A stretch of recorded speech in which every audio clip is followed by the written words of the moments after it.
Ինչ տարբերակ կա այնպիսի վարորդների համար, որոնք մեքենայից ուզում են կտրուկ դինամիկա ինչպես էլեկտրականների մոտ, բայց չեն ուզում կախված լինեն շտեպցելներից։ Ուզում են, որ մեքենան լինի կոմֆորտ ու փափուկ մեր դարուփոսերում, սրահը ուզում են, որ լինի ընդարձակ, պրեմիում դասի նման որակով, 4 տանող անիվներով, մեքենան լինի նոր եւ ունենա ժամանակակից բոլոր ֆունկցիաները եւ ունենա խելքին մոտ կին։ Եվ տենց վարորդների համար ես պեղել եմ մի հետաքրքիր մեքենա։ Ու եկեք տեսնենք դա ինչա իրանից ներկայացնում։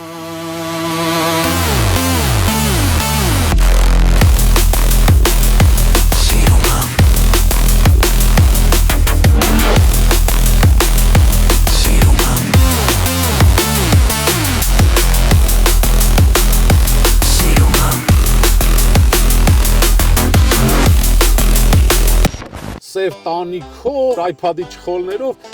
երիտասարդական մետրոյի մուտքն է։ Պրոյեկցիոն էկրանի վրա ջեդայսկի կռիվանելու թրեր ա նկարում։ Էլի սենց փայլուն, պլպլուն չգիտեմ ես, սենց պետք է միշտ մաքուր պահել։ Ընդհանուր մեքենայի հոտը գիտեք ինչ ա հիշացնում, այն որ iPhone եք առնում եք, տուփից բացում եք կամ ասենք վիդեո քարտ են։ Տեսեք սենց կրկնակի ականջներ ունեցավ։ Եթե ինչ-որ, չգիտեմ, միս ունեք, խաշլամայի, կարաք սենց միացնեք, դնեք սենց սառնարանի տեղ օգտագործեք։ Դնում ենք Sport Plus և գնացինք։ Շատ լավ էր, Drive 10-ս պտի դներ երևի։ Բարև բոլորին, ինձ մոտ է 2025 թվականի Aito M5 հիբրիդային ուլտրա 4x4 կոմպլեկտացիայով միջին չափի crossover-ը, այն ունի 2 էլեկտրական շարժիչ, դիմացից 165 կՎտ, հետևից 200 կՎտ հզորությամբ, 1 բենզինային շարժիչ, 1.5 լիտր տուրբո, որը ծառայում է որպես գեներատոր եւ ակերի հետ անմիջական կապ չունի, մեքենայի ընդհանուր հզորությունը 496 ձիաուր, բայց փաստացի մեքենայի տեխանձնագրում գրանցվում է 140 ձիաուր, ինչը ազատում է վարորդներին անիմաստ գույքահարկից։ 0-ից 100 կմ/ժ արագության այն հասնում է 4.3 վայրկյանում։ Մարտկոցի ծավալը 42 կՎտ/ժ, 5 նստատեղ, 20 դյույմ անվահեծեր, գետնից բարձրությունը 150 մմ, մեքենայի երկարությունը 4 մետր 78 սանտիմետր է, քաշը 2 տոննա 340 կգ։ Մեկ բակ բենզինով եւ 100% լիցքավորած մարտկոցով մեզ հայտնում են, որ մեքենան կանցնի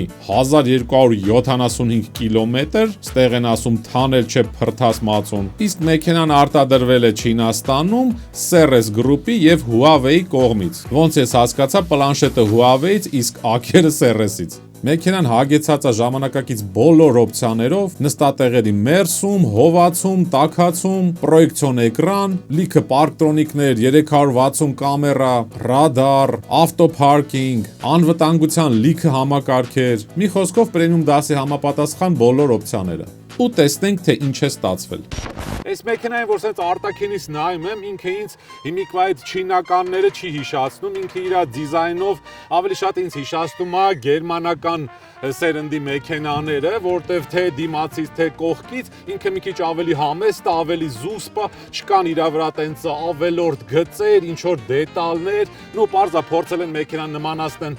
Porsche Macan-ին, ինչ որ առումներով նման է, ինչ որ առումներով չէ, հետևից ավելի շատ է երևի նման, բայց ամեն դեպքում սենց իր ընդհանուր տեսքը ավելի մոտ գերմանականի դիզայն է ստացվել։ Մեքենայի ճանապարհային բարձրությունը 15 սանտիմետր է ու հենց այդքան էլ կա։ Բորջորներին հանգիստ կարակ մոտիկ գաք, այս դիմացի մասը մի քիչ բարձր է, բայց հաշվի առնելով, որ մեքենան 4 քաշող է, կուզեի մի քիչ ավելի բարձր լիներ, որ այսենց դաշտերի մեջ մի քիչ ավելի վստահ կարողանայի քշել։ Ստեղ ունենք սենց արանքներ, բայց էսի մուլյաժ չի, իսկական է, տեսեք, այնտեղ սենց ամեն ինչ երևում է։ Հետևի լուսարձակներն էլ շատ սիրուն վառվում, սենց կարմիր գույն, Aito կամ Aito,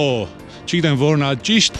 Բանալիով, երբ որ փակում ենք սենց ամբողջությամբ հետա գնում, սխմում ենք, բացվում է, մենակ վարորդինը մի հատ էլ երևի սխմում եք, սա է բացում։ Ու հետաքրքիրն է, որ սենց մոտենում եք դրան է, թե բանալին ձեզ մոտ է, ավտոմատեսի սենց բացվում է, կարող եք սենց բացեք ու մտնեք իր հրաշալի ինտերիերը, տեսեք։ Այսենց տեսք ինքը ունի, այստեղ միանգամից տեսնում եք սենց կոր պատգալովնիկներ, իրանց մեջ կան բարձրախոսներ, իրա բարձրությունն էլ շատ հարմար է, սենց նստել վերկենալը, ոչ ձգվում եք, ոչ շատ ցածր է, ոչ բարձր է, այստեղ սենց էլի խրուստալի իմիտացիա մենք ունենք, մութ ժամանակ էս լոգոն վառվում է Aito-ի, տարբեր տեղեր գրած է, մեքենան մեզ հիշացնում է, որ ինքը Huawei-ի հետ համատեղ ինչ-որ բաներ է արել։ Կենտրոնական թունելի աջ եւ ձախ մասերը այսենց հարմար գրպաններ կան Type-C-ով։ Նյութերի գույներ ու որակը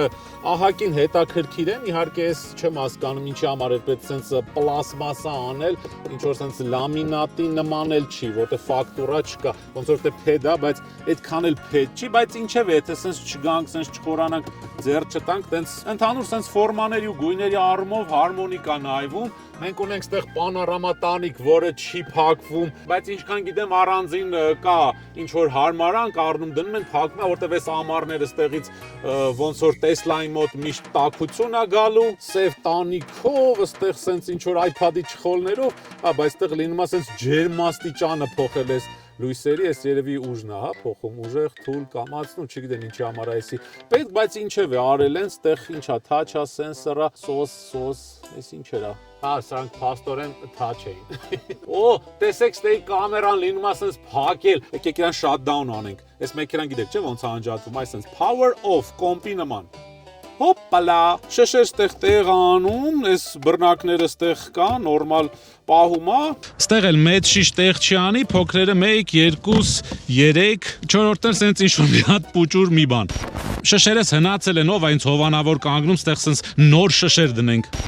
Ստեղ տեսնենք ինչ կա, A4 թուղթ էսա տեսնում ենք, որ ստեղ տեղ անում, մի հատ սրանք սա հանենք, ինչ որ ժիլետ, սենց վարգույնի է, որ դուրսը գործանեք ձեզ տեսնեն ու չխփեն, ստեղ մի քանի սենց բաժին կա դարակների, փափուկ սենց կտորով, նյութը ստեղ փափուկ է, որակի առումով ստեղ ոչ մի բանին չեմ կարա ինչ որ անուն կպցնեմ, ճռճռացող, լողլղացող, սենց շատ ձիգ որակով ու իրոք ինչ-որ գերմանական որակի մոտ է, մի քիչ Porsche հիշացնում է այս փափկությունն էլ, ու չգիտեմ ինչքան կծառա ես ամեն ինչը, բայց ամեն դեպքում թե նստելը, թե շոշափելը, ամեն ինչը շատ հաճելի է, ստեղ փափուկ, ամեն ինչին ինչ կպնում եք, ստեղ փափուկ, էս կաշի չի, ինձ թվում է ստեսախ կաշվի փոխարինող է, կոշ զամ էսպես ասած, սենց կպնենք արգելակման ոտնակին թո մեքենան միանա, ստեղ մենք ունենք լիքը բարձրախոսներ, մի հատներ ստեղ ասենց տնգած դրած ու դիսկացեկայինման սենց լուսեր է փոխում, կամ էլ երիտասարդական մետրոյի մուտքն է, ինձ թվում է այս վիսոկիներն է սենց ավելի լավ ձեր ականջներին կրակում, գիշերը ստեղ փոխվում է, դառնում է սև, ինչը շատ հաճելի է, պրոյեկցիոն էկրանի վրա այսենց ինչ որ ջեդայսկի կռիվանելու թրեր է նկարում։ Տեսնենք հետևը, վաու, հետևը լենու բոլա, այս ավելի հետ գնում է ստեղ, չէ, այսքանն է։ Դռների մեջի ծավալը ստեղ մեծ շիշ տեղ չի անի, փոքր կարա տեղ անի, 1, 2, նու 3-ը ստեղ մի քիչ տխուր դեմքի արտահայտություն ունի, սենց կախված սենց ինչ-որ կիսա հարփած ներքևա, բայց որ շատ համոզենք ստեղ 3 հատ կարա տեղ անի կամ մի քիչ պուճուր լինի, լրիվ տեղ կանի։ Փռված նստելու համար ստեղ կոմֆորտ է, բնականաբար չկա այս արանքի թունելը, հետևը տեսնում ենք կա մեզ մոտ 2 հատ Type-C, ստեղ դեֆլեկտորներ, որ օդը փչի վերև ներքև աչու ձախ ամեն մեկինը առանձին, ստեղ սենց մեջտեղի նստատեղը փափուկ է, ստեղ սենց ինչ որ լյուքսային, էլի սենց փայլուն, պլպլուն, չգիտեմ, ես սենց պետք է միշտ մաքուր պահել, հա։ Բաժակների տեղ կամ շշերի, ես էլ սենց ինչ որ պահող հարմարություններ ունի, ստեղ էլ սենց փափուկ կտորով, հետևի դռների նյութերն էր ստեղ նույնպես փափուկ արած որակով, նո այս կտորին պետք է նայել որպես ուղղակի պլաստիկ, էսի չգիտեմ, երևի միակ բանն է, որ դուրս այդքան չեկավ, բայց սենց մնացածը շատ նորմալ, սիրուն, ստեղ ինչ որ ալյումին է, կաշի է։ Ընդհանուր մեքենայի հոտը գիտեք ինչ է հիշացնում, այն որ iPhone եք առնում եք, տուփից բացում եք կամ ասենք վիդեո քարտ, նոր տեխնիկայի թարմ հոտ է։ Ինձ իր դիզայնը ընդհանուր դուր է գալիս։ Ես երբեք չեմ եղել կարմիր նստատեղերի սիրահար, բայց էսի մի քիչ սենց մուգ գույն է, ինչ որ հետաքրքիր երանգ ունի ու ինձ ոնց որ թե դուր է գալիս։ Ստեղ բացվում է, որպեսզի car seat տեղանի։ ճռճռալու խնդիր ստեղ չունենք, սենց բացվում է մեր դարակները ու ստեղ լիքը մանր-մունր բաներ կարանք դնենք, խորնա ստեղ ունենք կրակ վառիչի տեղ կամ 12 վոլտով ինչ-որ բան որ կարանանք միացնենք ու առանձնապես ոչ մի հետաքրքիր բան։ Կարևորը սա չի ճռճռում ու ինձ թվում է ինքը երկար որակով կմնա, որտեղ ստեղ տեսեք բոլոր տեղերը ռեզիններ է, մեջի կտորը փափուկ է, ստեղ լավ յուղած է, ստեղ էլ է փափուկ։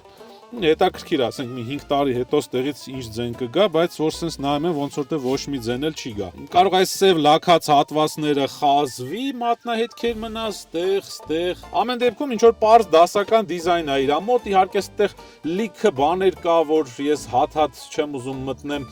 խորանամ, ինչ կա, ոնց կա ստեղ, այս բացեց charging port-ը, այս բացեց երևի այս մյուս կողմը, ասենց կարանք նայենք, տեսեք սենց կրկնակի ականջներ ունեցավ, համ դիմացից սենց այլներ կա, համ սենց ականջներ, իսկ որ սխում ենք փակվում, այլ չէ, սենց լոշտակները մնում է բաց, մի հատ էլ այս կարանք սխում ենք բացվի, բացվեց, իսկ էսի գոնե արագությունը բռնում է հետը, չէ, այս էլ է բացվում, այնտեղ բացվել, վերջացել էր, կարանք ստեղից փակենք, կարանք Ալտերնկով շուտ կփակվի ինտեղ տեստեղ։ Փակվեց։ Այս մի քիչ ուշադրություն տալի, այն ինչ որ բան եմ գտել էլի կպնել, բայց այս ականջները որ sense լոշտակինման բացած է մնացել, դա խնդալու է։ Գնանք տնանք այդ ինչ լոշտակներ են։ Տեսեք, ստեղ էլ ինդիկատոր կա, միանգամից տեսնում եք, թե ինչքան է մնացել ձեր մարտկոցի լիցքին։ Ստեղ sense երկու հատ լիցքավորման տեղ, երևի մեկը բարձր, արագ, զարյատկա, բան չգիտեմ, ոնց են ստե ասում, ես էլեկտրականից հասկացող չեմ, բայց ինձ թվում է, ով էլեկտրական է քշում, լրիվ հասկացավ, ստե որը որից հետո է, իսկ իմ սիրած տեղը էդի այս է, բենզին, դրանք հələ հիմա հոտ քաշենք, ջան, քշի ապելը ցածա, սան ինչ են ասում, լիդար, ռադար, մի խոսքով մի հատ ընդեղ կա, երկու հատ տեսախցիկ ստեղ կա, երկու հատ ստեղ կա, մի հատ կողք, մի հատ առաջ, հայլու տակ էլ երկու հատ կա, մի հատ ստեղ հետևն է, մի հատ ստեղ համարների մոտ է, պարկտրոնիկներ, բեռնախցիկ այստեղից է բացվում, լավ էլ մեծ բեռնախցիկ ունի ստեղ, տեսնենք տակը ինչ կա, տակը կա ստեղ սովորական 12 վոլտի մարտկոց, Էս ինչ աստ է, ինչ որ փիզ բանա նկարած ու տեղ չկա բացելու, լավ գործ չունենք։ Էս եթե սենց դաշտեր մեկ գտնվում ու ինչ որ գայլ մայլա գալի կարակ սենց ու վախացնեք, բայց պետք չի խփել, սենց հերիքա սենց թափտակ իրան կփախնեն։ Էս ինչա, այ դու սարի, ես քեզ պետք է տենամ։ Հա, անվա դողերը վերանորոգելու ինչ որ կոմպլեկտ, հա, ճիշտ եմ հասկանում։ Վթարային ազդանշան շատ լավավոր կա եւ անվա դողերը փչելու կոմպրեսոր։ Լրիվ նորա դեռ չեն բացել, այս մեքենան նոր են գնել 2025 թվին։ Ու հələ ինչ որ տոպրակներ կա, ստեղից չեն հանել։ Տեղ նաեւ ունենք 120 վոլտի տեղ, հետաքրքիր որ 220 չի, բայց ինչև է։ Բեռնախցիկի չափը կարծում եմ ստեղ 4 մեծ ճամպրուկ տեղ չի անի, որովհետև այս մասը արդեն դուրս է կանգնում։ Ինձ թվում է թե մի հատ էլ գլխին դնենք, մի հատ էլ թեքստեղ, 3 մեծ ճամպրուկ տեղ կանի ու 2 հատ էլ փոքր պայուսակ ստեղ։ Փոքր չի, բայց շատ մեծ էլ չի։ Հետևից այս ամեն ինչը իջացնել չի լինում, պետքա սենց պարկացնենք ու սենց գարաջ, ստեղ ունենք համարյա հարթ հատակ մի քիչ սենց ալիքը և տեսնենք իր ընդհանուր երկարությունը, եթե նստարանը առաջ տանք, ստեղ 1.80 մ տեղ կանի, օրինակ այ սենց, ինչև է, թե հայտնվել եք այս մի հատ հրաշք տեղ, կարաք հանգիստ ստեղ գիշերեք, ոչ մի խնդիր չեք ունենա, պետք է ուղղակի դիմացի նստարանները հետ տանեք ու ստեղ հանգիստ կարաք պարկեք քնեք, մենակ ես վերևի պանորամայի հարցն է պետք լուծել, որ առավոտը արևը ձեր դեմքին չխփի, վայ դինամիկ, վայ airbag, լուսեր, ոյսի չի կտում, տեսեք, որակ, լավ կլներ թե ինչ-որ մի հատ սենց գրպան դրած լիներ, որ այս արանքն էլ առանձին օգտագործել լիներ, մի քիչ չի հերիքում մանր-մունր գրպանները։ Ու տեսնենք ընթացքում ոնց է այս մեքենան գնում, ստեղ թողել են սովորական մեծ սովոր սելեկտորը, հա, ստեղ կարանք իհարկե ինքը տեղը չի մնում, չի ֆիքսում սենց հետ առաջ, բայց ստեղ երևում է drive, neutral, R ու parking-ը միանգամից սխում ենք parking-ա լինում, այս կոճակ ինչի համար չեմ հասկանում, ու ստեղ արդեն մեզ ցուցատվել որ մենք արդեն մեքենան խփել ենք, չգիտեմ խի ասենց ստրեսի ենթարկում ինձ, բայց ինչև է 360 կամերա, խուճուճ երթևեկություն եւ գնացինք։ Ստեղ կա պրոյեկցիոն էկրան, որը սենց լավ հստակ ցույց է տալիս ինչ է երևում, ինչ չի երևում։ ու հետաքրքիրն է նա, որ ինքը պրոյեկցիոն էկրանի վրա ցույց է տալի, որ պետք է արգելակես, ես մի քիչ դիտմամբ, ասես լավ մոտիկ եկա, ոնց կարմիր նկարեց, որ սխմի։ Հայլինները նորմալ են, բայց որ ասեմ շատ ինֆորմատիվ են չէ, իհարկե այստեղ կա մերեալ գոտիների ցույց տալու ազդանշանը, բայց ես միշտ գերադասել եմ, որ ինքը ուղղակի ավելի շատ բան ցույց տա, քան ընդհանրապես կարելի է։ Անդադ ազդանշաններ է մեզ տալիս։ Լավա գոնե հայլիների կարգավորումն է այստեղ հին ձևով մեխանիկական մնացել։ Հետադարձի հայլին ինֆորմատիվը համ ապակին է նորմալ չափի, համ հայլին կողից էլ տեսադաշտել, այս ստոյկեքը ոչ մի բան չի փակում ու ընդհանուր սենց կամֆորտ է նայել ինչա տեղի ունենում։ Տպավորությունը ոնց որ մի քիչ բարձր սեդանի մեջ նստած լինեմ, այտենց crossover չի զգացվում, եթե նույն իմ Q5-ի հետ համեմատեմ, մի քիչ Q5-ից ավելի ցածր է, բայց սեդաններից մի քիչ բարձր է, նույնիսկ սենց վիզուալ էլ եթե նայում եմ,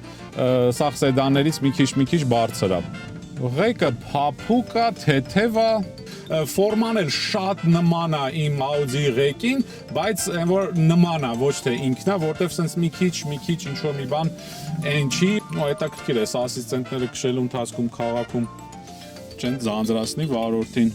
Օրինակ այս դռների կաշին նենց հետաքրքիր ավելի հաճելի արած, քան ղեկինը։ Չգիտեմ ես ոնց է, օրինակ այս ֆակտուրան, որ բռնում եմ, ինձ ավելի հաճելի է, քան ղեկինը։ Իհարկե շատ լավ կլիներ, որ ստեղ ֆիզիկական կոճակներ ունենք, որտեղ նույն կլիմատ կոնտրոլ, կանձիցաներ, ստեղ ինչ որ սենց կտկտիկներով է, էսա, ստեղ պետք է մտնեք, որ այս մենյուից ընդհանուր աստիճանը ընտրեք, թե ինչքան է պետք որ ձեզ հովացնի, այս ինչ է ուզում։ Սանտիմետրերն է, ասում 66 սանտիմետր է,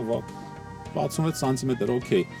Հա, կլիմատ կոնտրոլ եթե մեծ եք ուզում, սենց է պետք անել, ստեղ սինկը ուր է, սինկ, օքեյ, հա, փաստորեն մի հատ ստեղ պետք է սխմենք, որ սրան գա արդեն ուղղությունները մենք ընտրենք, ինչ ենք ուզում, ոնց ենք ուզում, հասկացանք, մի խոսքով, ստեղ մի հատ պետք է սխմենք, որ բերի այս մենյուն, ստեղից այդ ամեն ինչը փոխենք։ Կարելի է ուղղակի այստեղ կոճակներ դնել, լիքը տեղ ունենք, ստեղ կարելի է կոճակներ դնել։ Իհարկե այս խնդիրը նենց չի, որ չինական մեքենաներին է վերաբերվում, բոլոր ժամանակակից մեքենաները 1000-ից մեկն է, որ ստե ֆիզիկական կլիմատ կոնտրոլի կոճակներ է դնում, հիմնականում սա սենց պլանշետների մեջ են, հատկապես էլեկտրականները։ Tesla կլինի, BYD կլինի, Volkswagen ID կլինի, ու նույնն էլ Aito-ի մոտ է, ստեղ պետք է ինչ-որ սենց մտնենք Կարանք ստեից տակ ու սար դնենք, բայց պետք է սենց կենտրոնանակ էլի, այդ ամեն ինչ ինձ երբեք դուրս չի եկել, չի էլ գալու, ստեղ կարանք նստատեղերի հովացում ընտրենք, սենց սխմելով, հա, հեսա, տեսեք, 1, 2 կամ 3 աստիճան, հլը տեսնենք ոնց է հովացնելու, չգիտեմ, երևում է թե չէ, բայց սա սենց մատնահետքի տեղեր է, դե բնականաբար բոլոր էկրաններին էսա սպասվում, ստեղ կարանք բեքգրաունդներ փոխենք, բայց լավ է, որ վթարային ազդանշանը սենց ֆիզիկապես մեծ կոճակ է դրած, էսի շատ հարմար է ու ոչ մի ուրիշ տեղ չի ստե այնտեղ վերևը, այլ հենց ընդեղա, որտեղ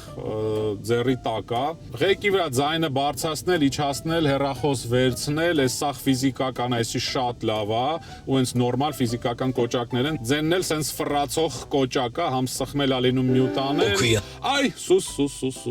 Մի հատ էս հետո առանձին կնայեմ, տեսնեմ լինում է փոխել ստեղի գույները, բայց ինձ թվում է գիշերները հաստատ կփոխի գույնը, սենց սպիտակ չի մնա, ցերեկները շատ սենց նորմալ է։ Ու տեսեք, ստեղ սաղ ժողովրդին կանգառների կանգնած մեքենաները սաղ ցույց է տալիս, այսինքն համ արագությունն է ցույց տալիս, համ ինչ որ ռեժիմներ, թե որ ռեժիմում եք գտնվում, ու սենց ընդհանուր տրաֆիկն է։ Բեռնատար, մարդատար, ինձ թվում է լավ զարգացած է սրա էլեկտրոնիկան, այս նույն բանը Tesla-ի մոտ ստեղ է ցույց տալի, ստեղ կարանք մարդկոցը նայենք, մի խոսքով, ինձ թվում է ստեղ ոչ մի պակաս օպցիա չկա, ամեն ինչի հնարավորություն կա, հեռախոսների դնելու տեղերը ստեղ ոնց հասկացա երկուսն էլ լիցքավորումով է, հեսա տեսեք նորմալ չափով տեղ է անում ու լիցքավորումը անկախ որ շարքում է դրած։ Նստատեղերի էրգոնոմիկան հարմար է, ամեն ինչը ստեղ հարմար է արած ու ի տարբերություն BYD Sank Plus-ի, այս մասին ոտը չի սխմում, տեսեք նորմալ ստեղ լինում է BYD-ների մեջ, ու ոչ միայն Sank Plus-ի, այն ավելի ցածր կլասն էլ է տենց, Sank Plus-ն էլ է տենց, ստեղ սենց ինչ որ կոր է, ճիշտ է, նենց չի որ տեղ չեք անում, նորմալ է, բայց այս ոտը եթե մի քիչ սովորեք սենց դեպի կողք պահել, այնտեղ խանգարում է, ստեղ նորմալ է, ոչ միտեղ չի կպնում։ Ինչ անկապ ձեներ է դրած, ինչ որ դրեցի սպորտ շարժիչն էլ միացավ, հիմա զգացողությունը լրիվ բենզինային մեքենայի է, որտեվ սենց դրդռոց է գալիս, հենց դնում ենք կոմֆորտ շարժիչը անջատվում է, նայեք ինչքան մատնահետքի տեղեր կա, հատկապես որ սենց արև է անգնում, սենց լրիվ սենց փնթի յուղոտ մատների տեղը միշտ տենալու եք ցանկացած այս սենց պլանշետով, թաչով մեքենայի վրա։ Եվրոպական թանկ բրենդ կլինի, չինական կլինի, սաղ պլանշետների վրա այս սենց տպտպացող մատնահետքերը միշտ լինելու են։ Առանց ավտոհոլդի լրիվ բենզինային մեքենայի նման է իրան պահում։ Ինձ թվում է սենց ավելի հաճելի կլինի շատերին քշել, հատկապես եթե ուղևորների համար ուզում եք մաքսիմալ կոմֆորտ լինի, որ սենց կանգնելուց չդղկա ու սենց թողեք սենց փափուկ մեքենան շարժվի, այս ավտոհոլդը պետք է անջատեք։ Սենց մի հատ խնդալու բան ասեմ, կեսից GoPro-ս ինչպես միշտ տաքացավ նստեց ու ես միացրեցի այս կողքի նստարանի հովացումս, դե հիմա սենց լավ սառը քամի է փչում ու GoPro-ն սենց դրել եմ որ հովացնի, եթե ինչ որ չգիտեմ միս ունեք խաշլամայի կամ չգիտեմ ինչ որ պետքա չփչանա, կարաք սենց միացնեք դնեք սենց սառնարանի տեղ օգտագործեք։ Մեքենայի շրջադարձի թարթիչը նմանա BMW-ների, այն որ տանում ես աջ կամ ձախ չի մնում տեղը, հետ է գալի ու երբեմն չես ջոգում, միացրած է, անջատած է, թե ինչ է։ Մեքենայի ընթացքային մասը ինձ շատ է զարմացնում, ես չէի սպասում չինական մեքենայից սենց որակով պրեմիում դասի մեքենայի ընթացքային մաս, ու ես հեսա կպարզեմ թե դա ինչից է, որտեվ ինձ էլ է շատ հետաքրքիր, թե ինչ է ստեղ, որ չկա Tesla Model Y-ի մոտ, չկա Volkswagen ID-ի մոտ, չկա BYD-ի մոտ, ինքը համ փափուկ է փոսերի վրա, նույնիսկ սենց ջարդուփշուր արած տեղերի վրա, այնպես փափուկ է անցնում, ու այդ փափկության հետ մեկտեղ իր կառավարելիությունը չի կորցնում։ Ու հաշվի առնելով որ մեքենայի քաշը 2.5 տոննա է, ինձ ահա որ զարմացնում է թե ինչ է այս մեքենայի տակ։ Մնում է մի հատ հարմար տեղ գտնեմ, հանեմ օդ ու տակերը նայեմ։ Ու հիմա այս լրիվ հասկանալի է թե խի այս մեքենան ասենց փափուկ գնում ու լավ կառավարում։ Օրինակ նայեք, այդ մեքենան է, այս իմ Audi Q5-ն է։ Եկեք իրա տակը նայենք, տեսեք, հետևը նույն կոնստրուկցիան է, ասենց շատ մեծ ռագատ կա, մի հատ էլ մեծ կտորով ու գնանք դիմացը նայենք, տեսեք, ամորտիզատորը բռնել է այս մեծ լապկայից, մի հատ սենց ռագատ կա, այսինքն երկու շարավո ներքև ունենք, մի հատ մեծ ստոյկա ունենք, դրան կուլակ են ասում ու այն ամենավերևը տեսեք երկու հատ էլ լապկա վերևն է բռնում։ Այս նույն կոնստրուկցիան նաև Porsche Macan-ի վրա, այսինքն Audi Q5 ու Porsche Macan լրիվ նույն բանն են։ Ու հիմա եկեք գնանք այտոյի տակը նայենք։ Տեսեք, ստեղ նույն ձև, նույն չափի, նույն ռագատկեն է, նույն կտորն է, նույն ձև էս ամեն ինչը ստեղ ամրանում է, դիմացի մասն էլ, տեսեք, էլի ամորտիզատորը բռնած այս մեծ լապկայից մի հատ սենց է, երկու շարավո ներքևն է, ունենք մի հատ սենց մեծ ստոյկա այդ կուլակ ասածը ու երկու հատ էլ վերևից ռիչակ, այսինքն փաստացի են, որ ասում են Porsche-ի եւ Audi-ի դիզայներները գնացել են BYD-ին սարքում, ես չգիտեմ ով է գնացել BYD-ին սարքել, ամեն դեպքում BYD Sank Plus-ը տեսակ, ոնց որ էշիկ աշկալներ, իսկ ես փաստացի երևում է թե ուր են գնացել Porsche-ի ու Audi-ի ինժեներները։ Ձայնամեկուսացումը լավ է, քամու հոսքը շատ սենց սաուն է մեքենայի վրով գնում, ես զգում եմ, որ ինչ-որ ոչ մի տենց ֆսոսներ, փշոսներ չկա, ու մոտես նենց տպավորության, ոնց որ այս մեքենան պնևմոյի վրա է, բայց պնևմո չի, սովորական պրուժիններ է իր մոտ։ Ու ես հիմա ստեղ կփոխեմ սպորտ, ինձ հետաքրքիր է ինչ ենք ստանալու մենք 500 ձիաուժի դեպքում։ Sport Plus, ահա, ինչ որ բան փոխվեց, էկո ռեժիմ չենք ուզում, ասենց կպնում ենք մի անգամից արագանում է, այ հեսա քթա,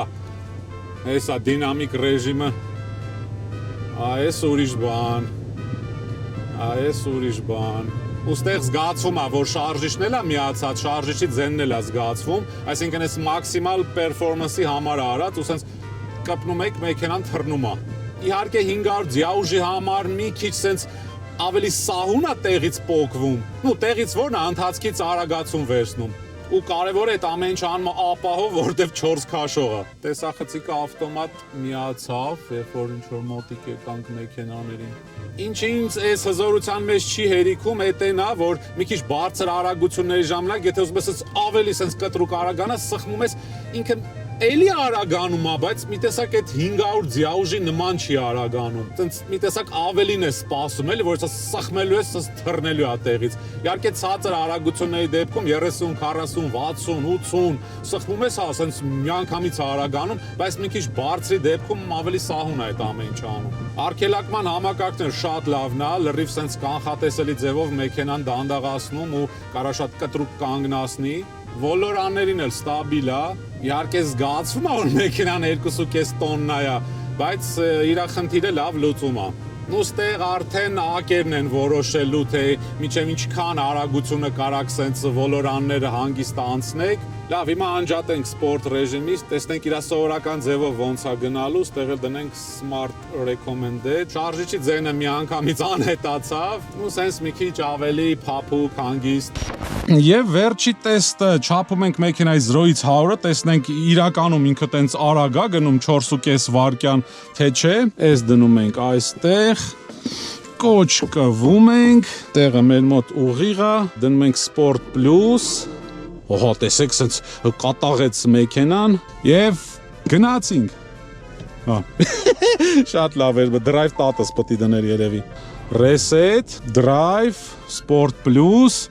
Գնացինք։ Ուհու։ 100։ Ինչ են մեզ ասում թվերը։ 6 ու 9։ Եկեք մի հատ էլ փորձենք, դանդաղ էր։ Մեզ մոտ հիմա կրկին փորձին է։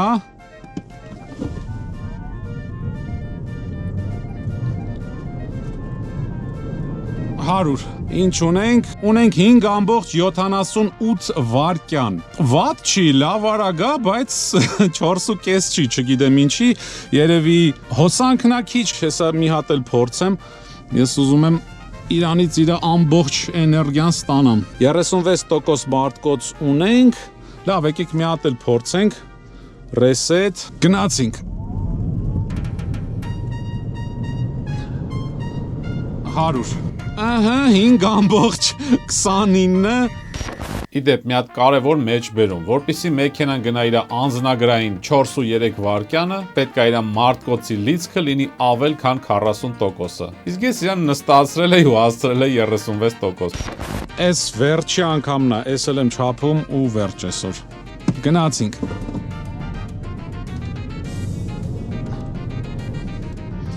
5.55, նու 5.5 վայրկյան, 5.4 վայրկյան։ Ինչևէ, էլ չեմ ուզում տանջեմ մեքենան, ամեն դեպքում լավ արագ է գնում։ Ի վերջո ինչ է իրանից ներկայացնում Aito M5 հիբրիդային ավտոմեքենան։ Նախքան իր առավելություն ու թերություններին անցնելը, ասեմ իր որոշ նյուանսների մասին, որովհետև կարծում եմ շատերին անծանոթ է այս մեքենան ու անհասկանալի։ Երբ իմ ընկերները ինձ հարցնում են, որ մեքենան է լավը, ինչ խորհուրդ կտաս, անկախ իրանց նախասիրություններից, առաջին միտքը, որ մոտս գալիս է, դա ուղղակի նոր մեքենա։ Կլինի դա բենզինային, էլեկտրական, հիբրիդ, որովհետև ես գիտեմ ինչ է նշանակում հին մեքենա սպասարկելը։ Ու ասում եմ նորը գնեք, որ դարդ ցավից ազատվեք։ Իհարկե, եթե ֆինանսականը թույլ է տալիս։ Եվ այդ նոր ասածը իր մեջ պարունակում է անպայման երաշխիքը, որովհետև նոր լինելը 100% չի ապահովում, որ մեքենան մոտակա տարիները խնդիր չի ունենա ու պահեստամասերի հարց չի առաջանա։ Հատկապես եթե Aito-ի նման անհասկանալի մեքենաների մասին է խոսքը, որը էժան չի, ոչ տեսել են ու ոչ էլ լսել։ Բայց ես հետաքրքրվել եմ եւ Aito-ն Հայաստանում ունի պաշտոնական սերվիս, որը մեքենային երաշխիք է տալիս 4 տարի եւ 100,000 կիլոմետր իր ամեն ինչին։ Սկսած էլեկտրոնիկայից, ընթացքային մասով, սրահով, վերջացրած շարժիչներից եւ այլն։ Իսկ մարտկոցին առանձին տալիս է 8 տարի երաշխիք։ Ու դա արդեն փոխում է իրավիճակը ու այս մեքենայից կարելի է չվախենալ։ Հակառակ դեպքում մեծ ռիսկ է վերցնել ինչ որ անհասկանալի բրենդի մեքենա սենց գնով։ Ու այսքան հագեցված էլեկտրոնիկայով։ Նույնիսկ մեր իմացած գերմանական մեքենաների նոր մոդելներն են կասկածի տակ։ Ուր մնաց ինչ որ հեռախոս այնպիսի ֆիրմա, որը որոշել է մեքենա սարքի։ Հա, Huawei-ը խոշոր ընկերություն է ու հավանաբար բանկրոտ չի լինի, բայց մեկը վախ կա, որ մեքենան կարա ունենա խնդիր ու դու ուստա Ռաշիդի մոտ որ տանես, բան չի հասկանալու։ Իսկ հիմա անցնեմ Այտոյի շահագործման ծախսերին։ Ես մի կողմ եմ դնում, թե ինչ ա գրած ինտերնետում պաշտոնական տվյալները, այդ հեքիաթներով առաջնորդվել պետք չի։ Մեքենայի ռեալ ծախսը 100 կիլոմետրին, եթե երթևեկում եք քաղաքային պայմաններում օրական քշելով մինչև 150-ից 180 կիլոմետր, ձեզ միայն հոսանքը կհերիքի։ Պետք է նաև vehicle mode-ը դնել electric only։ Եթե քաղաքից դուրս եք երթևեկում երկար տարածություն 500-ից 900 կիլոմետր քշելու եք եւ շեշտը դնում եք միայն բենզինի վրա, ապա մոդը պետք է դնեք preferred fuel եւ մեքենան քշելով միջինում 90-ից 110 կմ/ժ արագության դեպքում կվատնի 5-ից 6 լիտր բենզին 100 կիլոմետրին։ Եթե քշեք ավելի դինամիկ 7-ից 9 լիտր։ Եթե նույն երկար երթևեկելուց 300-ից 400 կիլոմետրը մեկ նաեւ հոսանք լիցքավորեք եւ օգտագործեք, ապա ձեր բենզինի ծախսը կնվազի 2.5-ից մինչև 3 լիտր 100 կիլոմետրին։ Այս դեպքում մոդը պետքա դնեք prefer electric կամ smart։ Նաև ցուրտ ձմռանը այս տարածությունը կքչացնեք 15%-ով։ Նյուանսներ։ Մեքենան կանգնած ժամանակ լինում է լիցքավորել հենց իր բենզինով։ Huawei հեռախոսով ավելի պրակտիկ կարաք աշխատացնեք իր մուլտիմեդիան, շատ ցածր ջերմաստիճանների ժամանակ -15 եւ ավել մարտկոցին պետքա ժամանակ, որպեսզի տաքանա ու ձեզ տա մեքենայի հզորության 60%-ը։ Միջին արագությունների ժամանակ մեքենան 5-ից 10 րոպեում կարա իր մարտկոցը լիցքավորի 5%-ով։ Բարձր արագությունների ժամանակ 80-ից 100 կմ/ժ արագության դեպքում մեքենան մի ժամում իր մարտկոցը լիցքավորում է 13-ից 15%, ու այդ ժամանակ մեքենայի բենզինի ծախսը 100 կիլոմետրին կազմում է 8-ից 9 լիտր, որովհետև ուժեղացված շարժիչի օգտագործման դեպքում, երբ համ ուզում եք ստանալ հզորություն, համ լիցքավորեք մարտկոցը, բնականաբար բենզին շատ է ծախսելու։ Անձամբ, որ ես քաղաքում քշում էի, 10 րոպե մեկ 1-ից 2% լիցքավորում էր մարտկոցը եւ բենզինի ծախսը կազմում էր ընդամենը 4 լիտր 100 կիլոմետրին։ Նաև հասկացա ոնց է աշխատում իր drive mode-ը, էկոն միացնում է ուժեղ ռեկուպերացիան, որ խնայի մարտկոցը, նաև թուլանում է արագացումը, կոմֆորտ, ոչ շատ ուժեղ ռեկուպերացիա եւ ավելի կտրուկ արագացում, սպորտի դեպքում ռեկուպերացիա չկա, ու ավելի է սրվում արագացման ոտնակը եւ թեթև միանում է շարժիչը։ Իսկ Sport Plus-ի դեպքում մաքսիմալ հոսանք է տալիս արագացմանը եւ մաքսիմալ աշխատացնում է շարժիչը, որի ժամանակ մեքենան 0-ից 100 արագությանը հասնում է 4.3 վայրկյանում, բայց պետքա մարտկոցը լինի ոչ պակաս, քան 45%-ը։ Հակառակ դեպքում արդյունքները տեսակ, բայց նենց չի որ էդի դանդաղ է։ Իսկ հիմա ասեմ, թե ոնց է մեքենան զգացվում քշելուց։ Ես այն կնկարագրեմ համեմատելով ուրիշ հայտնի մեքենաների հետ, որպեսզի պատկերացում կազմեք։ Այտոն ունենալով Audi եւ Porsche մականի ընթացքային մասը, միևնույն է չունի այդ հավաքված ու սպորտային պահվածքը, ինչպես Porsche, Audi-ն եւ BMW-ն։ Tesla-ն ավելի մոտ է սպորտային պահվածքով այդ գերմանականներին, քան Այտոն։ Այտոյի զսպանակները ու ամորտիզատորները ավելի փափուկ են եւ ինքը ավելի նման է E-Class ու S-Class Mercedes-ին, Pneumo-ով Touareg-ներին, Ford Explorer-ին, Range Rover-ներին, բայց տենց շատ չի լողում, ոնց որ բարձր Toyota-ները կամ Lexus-ները, որովհետեւ Audi-ի ընթացքային մասը իրան ավելի հավաք է պահում։ Եթե շատ չտանջեմ ձեզ, ինքը շատ նման է իրան պահում ճանապարհին, ոնց որ 4 քաշող E-Class Mercedes-ը, այլ ոչ թե ճանապարհին մխածա Audi կամ BMW-ի նման։ Ինչի հաշվին ինքը շատ կոմֆորտ ու փափուկ է Երևանի քարուքան ճանապարհներին, Tesla-ն ու Volkswagen ID-ն իր համեմատ տախտակ են։ Նույնիսկ BYD Sang Plus-ը Այտոյի նման կոմֆորտ չի եւ առավել եւս չունի Այտոյի ստաբիլությունը։ Դինամիկայի մասին դե էլ չխոսամ։ Բացասական կողմերը։ Հիբրիդային լինելու պատճառով բեռնախցիկի հատակի տակ լրացուցիչ տեղ չկա։ Դիմացի հատվածում էլ չունի բեռնախցիկ։ Պանորաման չի փակվում եւ ամառները անիմաստ տաքություն է գալու վերևից, ճիշտ այն թաղանթապատված է ինֆրարեդ ճառագայթները պահող թաղանթով, բայց մեկ այդ ապակին տաքանում է ու ուղղակի ձեր գլխի վերևը միշտ զգալու եք տաքություն։ Մեքենան ներկայացված է որպես crossover, բայց իր տակի բարձրությունը 15 սանտիմետր է, ինչը ձեզ թույլ չի տա ապահով երթևեկել off-road-ում, չնայած նրան, որ մեքենան 4 քաշող է։ Քանի որ ֆունկցիաների մեծ մասը կառավարվում է իր պլանշետով, դուք անընդհատ տեսնելու եք յուղոտ մատնահետքերի տեղեր։ Դրական կողմերը։ Մեքենան ունի էլեկտրականներին բնորոշ հզոր դինամիկա, բայց դուք ազատված եք հոսանքից լիցքավորելու խնդիրներից եւ բենզինայինների նման արխային որտեղ եւ ինչքան կուզեք քշեք։ Մեքենան ռեալ քշվում է 950 կիլոմետր։ Այնուհետև ձեզ պետք է լցնել ուղակի բենզին, եթե չկա հոսանքից լիցքավորելու հնարավորություն։ Մեքենայի սրահը շատ որակով է ու կոմֆորտ։ Ընթացքային մասը ամուր է եւ շատ կոմֆորտ երևանյան վատ ճանապարհներին։ Ձայնամեկուսացումն էլ լավ է, մեքենայի ներսում աղմուկ չկա։ Կարելի է այն վերցնել որպես առաջի մեքենա։